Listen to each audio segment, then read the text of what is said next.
Sapa Vietnam. So we left Hanoi to go to Lao Cai at about 10, 11 o'clock at night. We arrived in Lao Cai at the train station about 5 o'clock in the morning. As you can see, it's still dark out. And we slept on the train, so we rented a sleeper car. They were about $35, $40, but that was the ride and the sleeper, so we didn't need a hotel that night, and we didn't waste a day traveling, which was awesome. But we had to wait around about an hour or so for this minivan, and then we jumped in the minivan to take it to Sapa, and then we rented a couple scooters. What a blast! It was real fun, just driving around Sapa and some scooters, and then yeah, it's just this is a real hoot.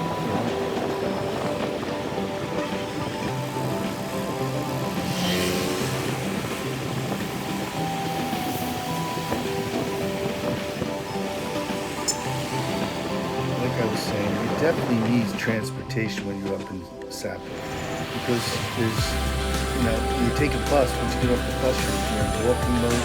The scooters are great. They're cheap. They're about, I think we paid $5 a day. The gas lines were pretty large, so you gotta make sure that if you see the gas station's empty, get gas, even if you don't need it. Because sometimes those lines are like half hour, 45 minutes long. It was pretty trying, but it was still a lot of fun. We ended up in downtown Sapa, lots of hotels, restaurants. There's a market there. Great place to walk around, park the bikes, have something to eat. So it started raining, and we ran into the Red Dao tribe. These people were awesome. They sold all their wares at the market, everything from handcrafts to fruit, vegetables, and so forth. Then we roamed around right by the China border. We were going to pass into China, but we didn't have the proper visas to cross over. But it was amazing that we were just so close. I've never been to that part of the world until now. But the rice patties were unbelievable. I mean, the Vietnamese rice is number 2 in the world of production. So they're pretty high up there in the distribution of rice. It's incredible. I mean, the rice fields, you just wouldn't believe how they made these fields. I mean, the terrace rice fields in Sapa were created by the indigenous Hmong Dao and the Gaye communities over like 300 years ago. These tribes migrated from the south of China to North Vietnam in search for the fertile lands, to farm. So they really did a great job over 300 years. So can you believe the terraces are 300 years? Wow. That's usually you get a terrace on the side of the mountain. After 300 years, it slides down the mountain. But these are perfectly manicured, perfectly groomed. Beautiful sight.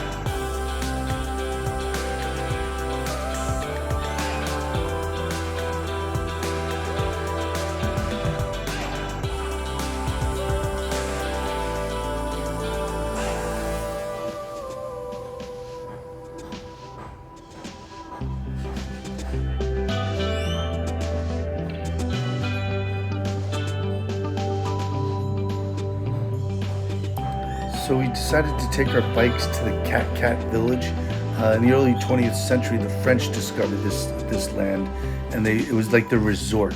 And the beautiful waterfall, there's like a cascade, so they call it Catscat, which is French for, I guess, waterfall, cascade. But what a beautiful village. There is a fee to get inside. I forget the fee, but you pay that at the checkpoint. Silver, copper, aluminum jewelry, that's one of their big trades. But they have all sorts of handcrafts, everything from embroidery to they do pants and shirts, and they have a lot of the traditional wear, which a lot of people were wearing at this Cat village, which was quite nice, quite exciting. And everybody's pretty friendly to take photos and so forth. And you'll see later on in the clips all the different photos of the people with their garbs and how friendly they were to take pictures. But the waterfall, the inertia of the waterfall was just amazing. You felt the mist and the pressure of that water coming at you. So you have to walk down. Get your hiking shoes on when you do this. You have to walk down from the top of the mountain down to the waterfalls, and it's a bit of a hike. But as you're walking down, there's all these trails and stairs, and you have all these little cozy streets with people selling everything from food and drinks to shirts and trinkets and dresses and so forth.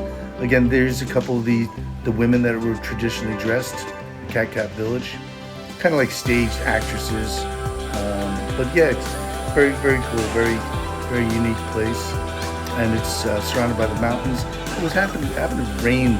We were there rainy season, so yeah, it was misty, but the greenery was just so intense. It was, and the beauty of the mountains with the rice fields, just amazing. So, like I said, the women with traditional dresses and costumes, and they were friendly to take pictures.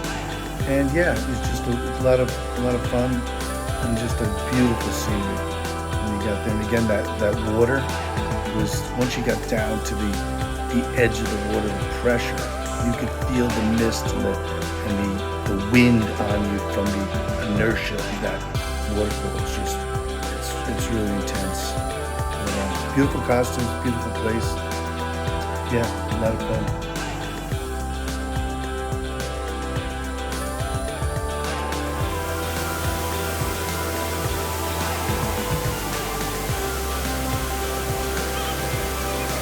I actually think that the waterfalls were running a little heavier since we were there kind of during the rainy season in August. But yeah, it was quite a sight, let me tell you.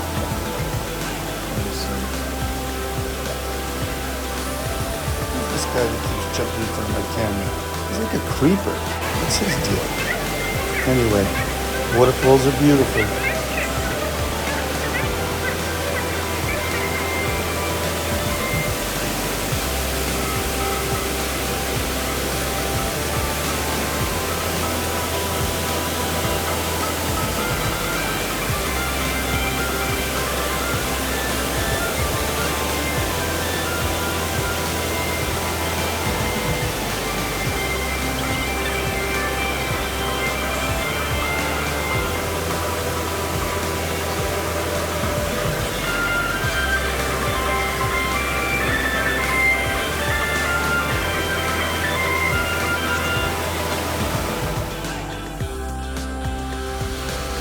Rice fields were just amazing, awe-inspiring.